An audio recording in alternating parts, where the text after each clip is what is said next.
मंगल हो, शुभ मंगल हो, शुभ मंगल मंगल मंगल हो, शुभ मंगल हो, शुभ मंगल हो, शुभ मंगल मंगल मंगल हो, नभ मंगल हो, जल मंगल हो, नभ मंगल हो, जल मंगल हो, धरती का कण कण मंगल हो, धरती का कण कण मंगल हो, शुभ मंगल हो, शुभ मंगल हो, शुभ मंगल मंगल मंगल हो, शुभ मंगल हो, शुभ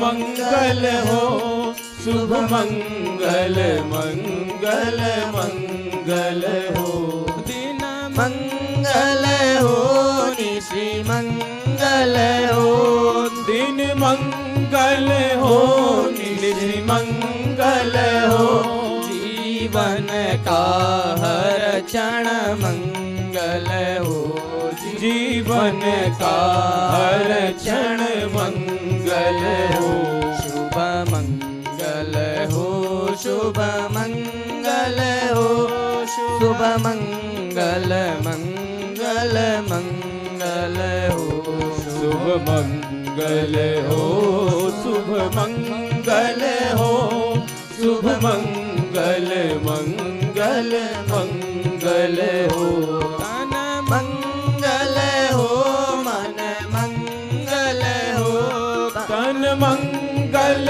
हो, मन मंगल हो, श्रम से अर्जित धन मंगल हो, श्रम से अर्जित धन मंगल हो, शुभ मंगल हो, शुभ मंगल हो, शुभ मंगल मंगल मंगल हो, शुभ मंगल हो, शुभ मंगल हो, शुभ मंगल मंगल मंगल हो, मति मंगल हो, गति मंगल हो, मति मंगल हो, गति मंगल हो, मानव की हर कृति मंगल हो, मानव की हर कृति मंगल हो,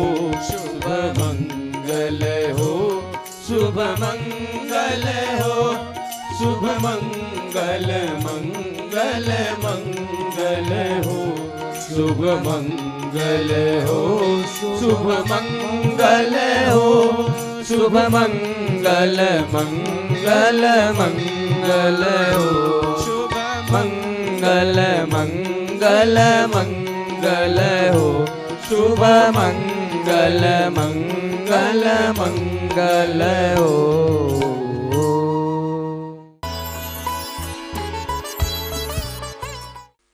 कि हम अपने भीतर कितना, अपने आप को कितना अधिक प्रसारित कर सकते हैं, हम अपने सोच को कितना विकसित कर सकते हैं, कितना अधिक उसको बढ़ा सकते हैं। इस प्रक्रिया को कहते हैं आत्म प्रसार। जब हम अपने भीतर झांकते हैं, इस अपने भीतर झांकने की प्रक्रिया को कहते हैं आत्मावलोकन। जब हम अपने भीतर झांकते हैं तो फिर धीरे धीरे अपने आप में ही डूबते चले जाते हैं, अपने आप में धीरे धीरे डूबते हैं। और इस डूबने की प्रक्रिया को कहते हैं, और ये जो बात है ये अध्यात्म की बात तो है ही, साथ ही साथ ये साइकोलॉजी की भी बात है, ये मानस शास्त्र की भी बात है। और ये इस बात की ओर संकेत करता है कि प्राणी मनुष्य कैसे अपने जीवन में आत्मोत्थान की ओर अग्रसरित होता है, कैसे अपने जीवन में आगे की ओर बढ़ सकता है, अपने जीवन में उन्नति कर सकता है और इवॉल्व हो सकता है। तो इसको कहते हैं आत्मावलोकन, आत्मविश्रांति और तत्पश्चात आत्म प्रसार। और आत्म प्रसार की इस प्रक्रिया में जब आप अपने भीतर डूबने लग जाते हैं, तब आप देखते हैं कि आपके भीतर क्या क्या संभावनाएं हैं। और जब तक हम उसको देख नहीं पाते, जब तक हम उसको देखते ही नहीं, क्योंकि जीवन में हम तरह तरह की बातों में उलझे हुए रहते हैं, तरह तरह की चीजें रहती हैं, तब तक हमें इस बात का पता ही नहीं लगता कि हमारे भीतर क्या गुण है। तब तक हम सिर्फ इस बात की ओर, इस बात से परेशान रहते हैं कि लोग हमारे विषय में क्या सोचते हैं, हमें लोग क्या बोल रहे हैं। और ज्यादातर लोग यही करते हैं, लोग बताते हैं कि ये कर लो तो ये कर लिया साहब, वो कर लो तो वो कर लिया। और जब हम इस प्रकार से व्यवहार करते हैं तो हम अपने जीवन का जो पूर्ण विकास है, वो पूर्ण विकास की ओर हम लोग आगे बढ़ नहीं पाते। तो हम लोगों का इस ग्रीष्मकालीन आध्यात्मिक सत्र में विचारों की ये जो श्रृंखला है, ये चलती रहेगी। और प्रारंभ में जो विषय हमने लिया है कि पूर्ण विकास, मानवीय चेतना का आध्यात्मिक विकास, और किस प्रकार से हम अपने मन की ओर चलें, किस प्रकार से हम अपने मन को देखें, और मन को देखते हुए हम किस प्रकार से अपने मन पे नियंत्रण स्थापित करें। क्योंकि प्रथम दिवस में पूज्य गुरुदेव ने संकेत किया था कि मन एव मनुष्याणाम कारणम बंध मोक्ष, कि मन ही मनुष्य के बंधन का और मन ही मनुष्य के मोक्ष का, मुक्ति का हेतु है। तो हम अपने मन को देखें, मन के स्वभाव को देखें, मन किस प्रकार से कार्य करता है उसको देखें, और मन में किस प्रकार के विचार आ रहे हैं उसको देखें। और जब हम अपने मन के विचारों का सूक्ष्म अवलोकन करके उनका सूक्ष्म चिंतन करते हैं, तब हमारे मन के विचार हमें हमारे भावों तक लेकर के जाते हैं, और हम ये देखते हैं कि हमारे भीतर आखिर किस प्रकार के भाव विकसित हो रहे हैं, पल्लवित हो रहे हैं, पुष्पित हो रहे हैं। क्योंकि बाहर से हम कैसे दिखते हैं इसका बहुत अधिक मूल्य नहीं है, परंतु हमारे भीतर किस प्रकार के भाव विकसित हो रहे हैं, किस प्रकार के मूल्य, किस प्रकार के संस्कार हमारे भीतर विकसित हो रहे हैं, उसका अधिक मूल्य है। क्योंकि जब वह परिष्कृत होने लग जाएंगे, तब हमारा एक प्रकार से 360 डिग्री जिसको कहते हैं ना, सर्वांगीण विकास, वो संभव हो पाएगा। तो इस क्रम में हम लोगों की ये चर्चा, ये चिंतन की जो धारा है, ये चलती रहेगी। और ये हम लोगों का परम सौभाग्य है कि हम लोगों को पूज्य गुरुदेव के सानिध्य में बैठ करके और उनके श्रीमुख से निसृत होने वाली आशीर्वचन, चिंतन, विचार, ऐसे विचारों को श्रवण करने का अवसर प्राप्त हो रहा है।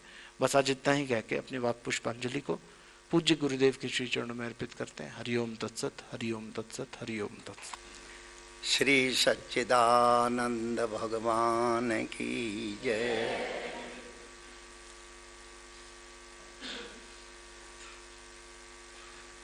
अभी आप हमारे विश्वेश्वरानंद जी से बड़ी सुंदर चर्चा श्रवण कर रहे थे। जो चर्चा इस ग्रीष्मकालीन सत्र में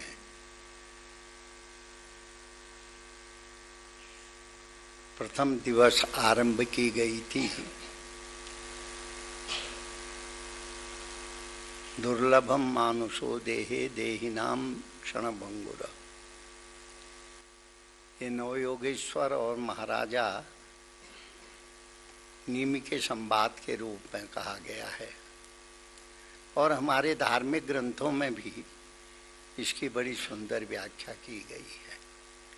अगर हम ये कहें, यह अतिशयोक्ति नहीं होगा।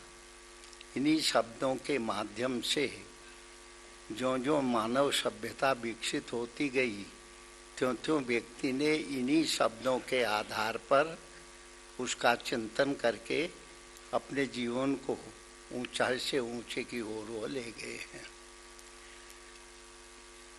मनुष्य जन्म दुर्लभ है, यह बात सत्य है,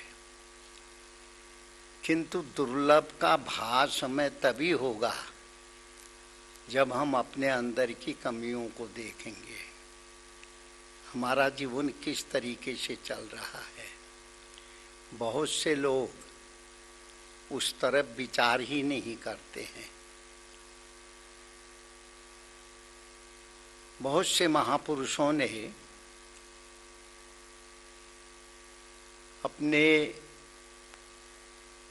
अपनी भाषा में, लोक भाषा में इस विषय में बड़े सुंदर विचार व्यक्त किए हैं।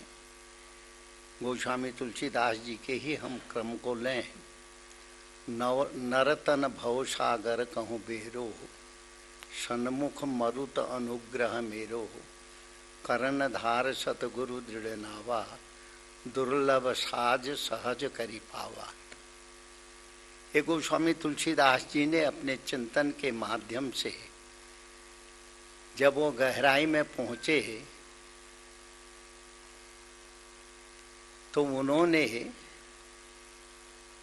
इस मनुष्य देह को संसार रूपी समुद्र से पार होने के लिए नौका के सदृश बताया। नरतन भव सागर कहूँ बेरो, यानी उसको नौका के सदृश बताया। पर नौका अपने आप जल के अंदर में नहीं चलती है, उसके लिए हमको बहुत सी चीज़ों की आवश्यकता पड़ती है। नौका चलाने वाले की आवश्यकता पड़ती है और नौका को ठीक दिशा की ओर ले जाने वाले की जरूरत पड़ती है। इसलिए आवश्यकता ये है, हमारे भारतीय परंपराओं में सत्संग को विशेष महत्व दिया गया है। बहुत से लोग हमसे भी प्रश्न करते हैं, स्वामी जी सत्संग के विषय में इतनी प्रशंसा करने की आवश्यकता क्या है? सत्संग के अंदर जो शब्द बोले जाते हैं वो धार्मिक ग्रंथों में लिखी हुई वार्ताएं हैं या किसी महापुरुष ने अपनी साधना के माध्यम से, अपने अनुभव के माध्यम से अगर कोई नवीन वस्तु बताई है तो वो भी शास्त्रों की पहले खोज की हुई एक विधा के अंतर्गत ही आता है। बात सत्य है, जीवन में सबसे महत्वपूर्ण चीज यह है कि हम अपने जीवन को कैसे जी रहे हैं, हमारा चिंतन कैसा है, हमारे विचार कैसे हैं। साधना के अंदर भी ये कहा गया है, मन एव मनुष्याणाम कारणम बंध मोक्षयो। मन ही मनुष्य के बंधन का हेतु है और मन ही मनुष्य के मोक्ष का हेतु है। अगर हम इसको न भी समझ पाए तो अपने अंदर में चिंतन करें तो चिंतन कैसा जीवन आप जी रहे हैं, कैसा जीने की आपके अंदर में आशा है, कैसा जीवन बनाने की आपके अंदर में कल्पना है, तो क्या उसमें आप चल पा रहे हैं, उसमें आपको व्यवधान पैदा नहीं हो रहा है। ये सब चीज़ें एक ऐसी हैं जिनके ऊपर अगर हम विचार करें तो हमें यह पता लगेगा। क्योंकि एक महात्मा प्रवचन में बड़ी सुंदर बात कह रहे थे, हमें बड़ी अच्छी लगी उनकी बात। कहते हैं देखो, विचारों में अच्छे विचार भी होते हैं, बुरे विचार भी होते हैं।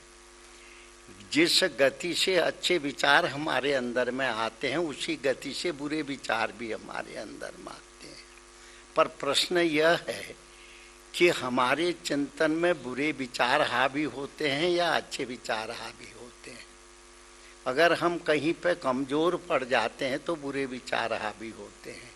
अगर हम अपने को मजबूत रख करके चिंतन की परंपरा को ठीक से चलाते जाएं तो बुरे विचार जो है कमजोर पड़ जाते हैं, अच्छे विचार आगे की ओर बढ़ते हैं।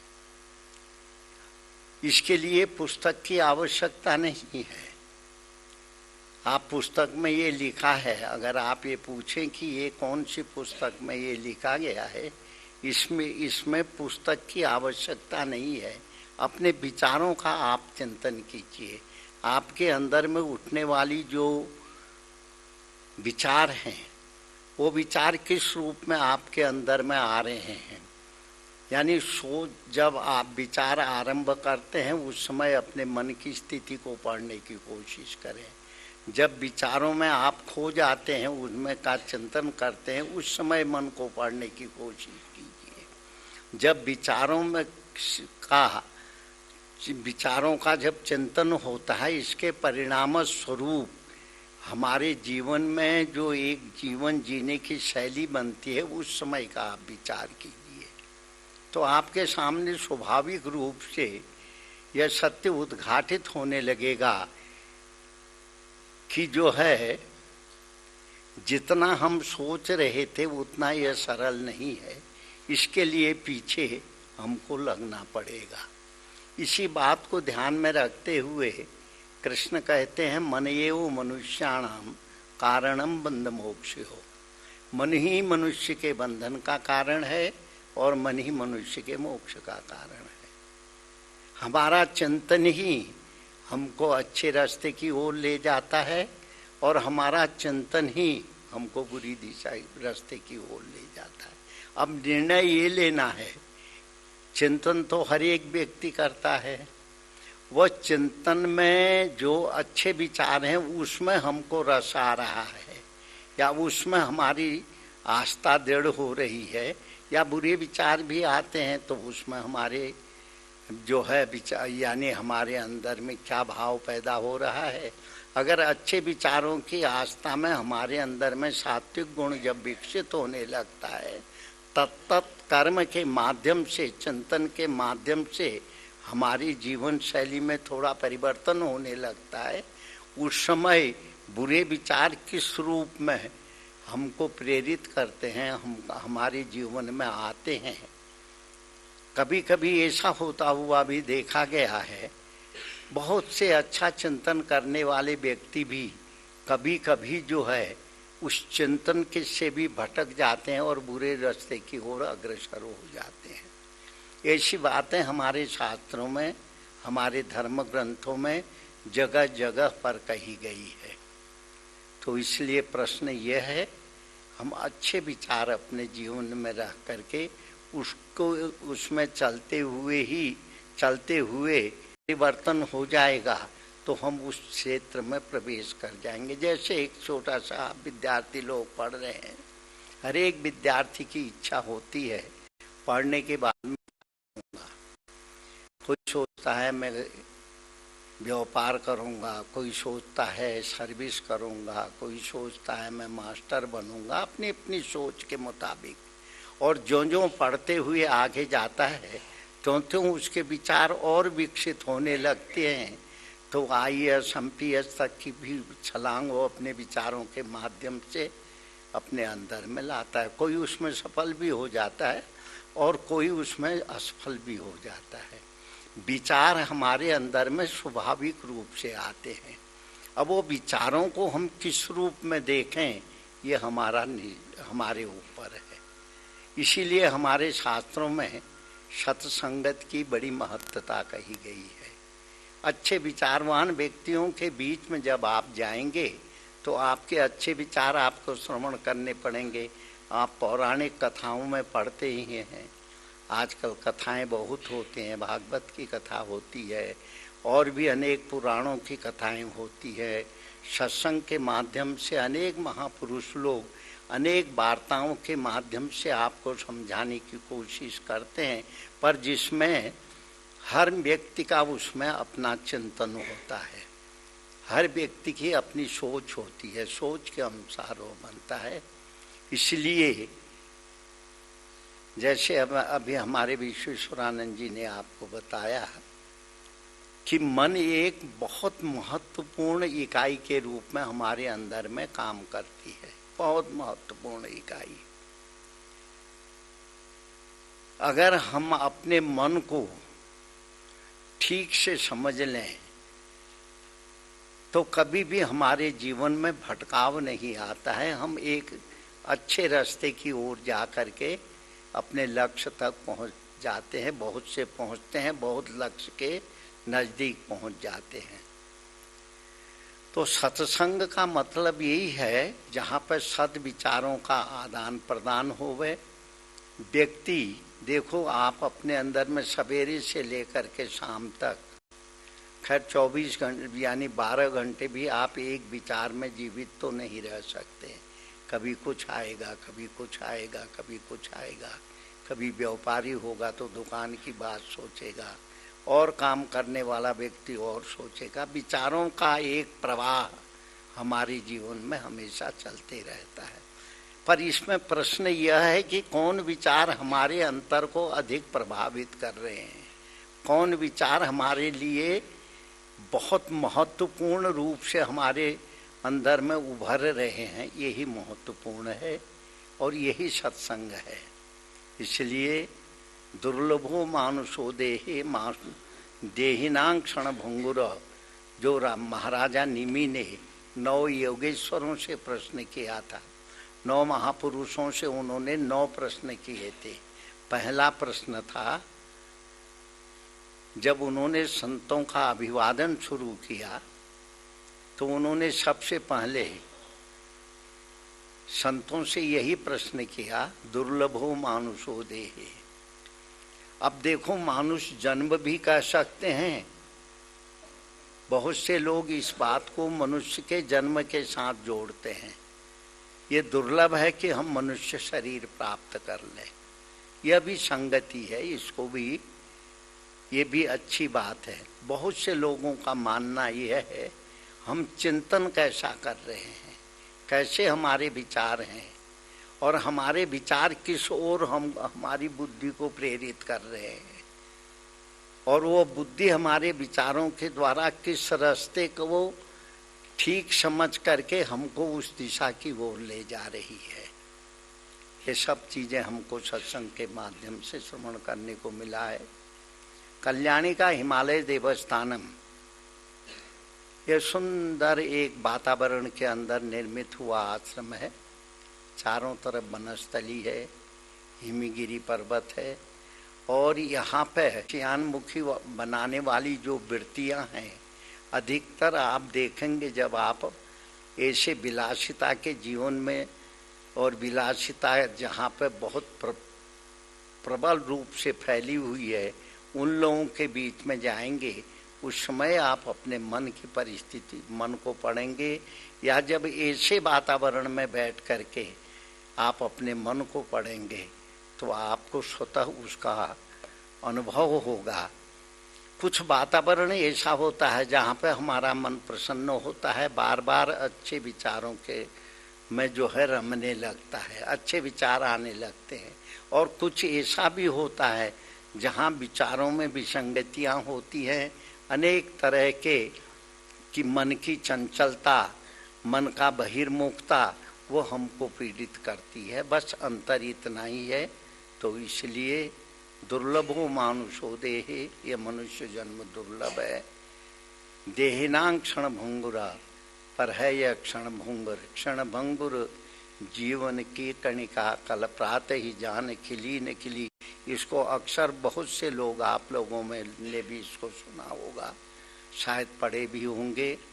किंतु अच्छे वातावरण में बैठ करके अच्छे विचारों का चिंतन करते हुए, जहाँ पर हम उस सत्य की खोज करते हैं, परमात्मा का चिंतन करते हैं, तो हमारी वृत्ति, हमारा मन उस ओर अग्रसर हो जाता है, और यही मन का परिवर्तन है। बस आज इतना ही कहते हुए अपनी वाणी को विराम देते हैं। कल इससे आगे की चर्चा हम लोग करेंगे। हरिओम तत्सत, हरिओम तत्सत।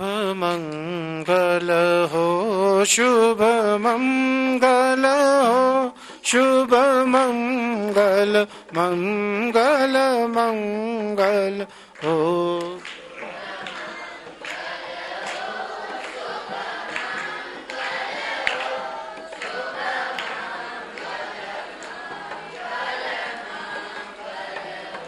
शुभ मंगल हो, शुभ मंगल हो, शुभ मंगल, मंगल मंगल हो।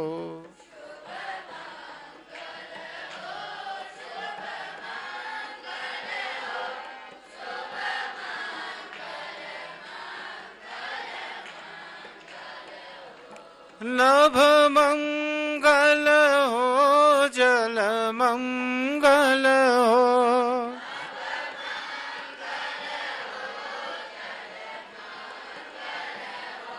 धरती का कण कण मंगल हो।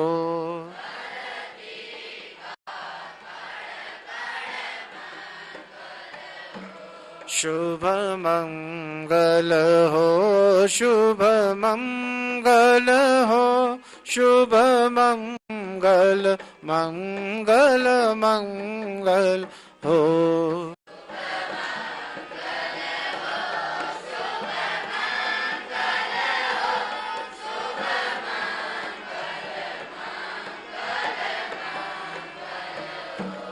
दिन मंगल हो, निशि मंगल हो।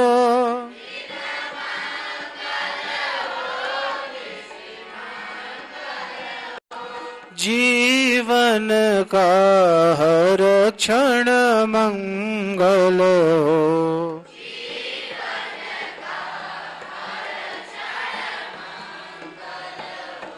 शुभ मंगल हो, शुभ मंगल हो, शुभ मंगल, मंगल मंगल हो।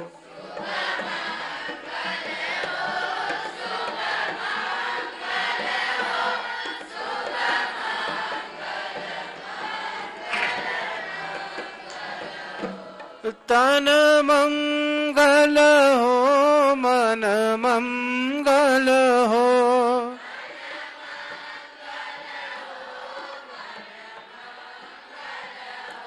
श्रम से अर्जित धन मंगल हो।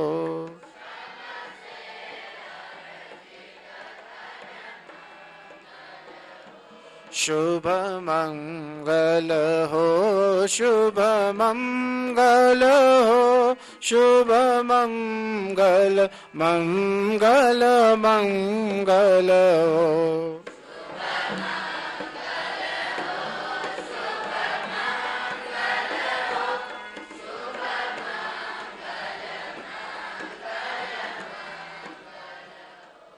मति मंगल हो, गति मंगल हो।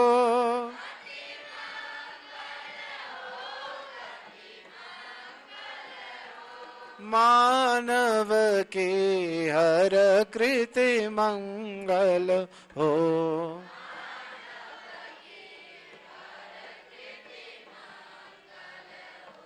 शुभ मंगल हो, शुभ मंगल हो, शुभ मंगल, मंगल मंगल हो।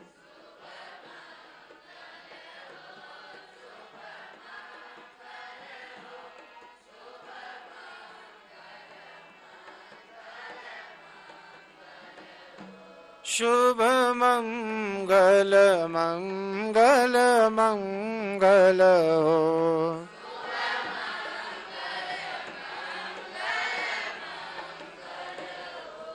सभी लोग हाथ जोड़ लें, दोहराएंगे। सर्वे भवन्तु सुखिनः,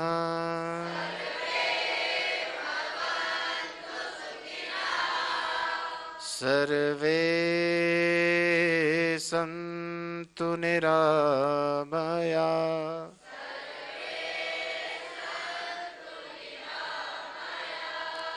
सर्वे भद्राणि पश्यन्तु,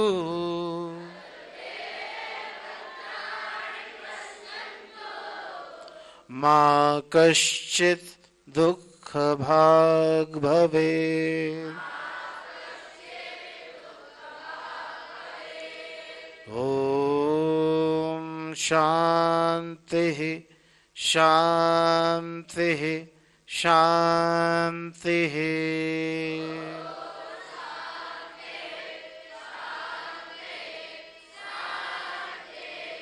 ओम नमः पार्वती पतये हर हर महा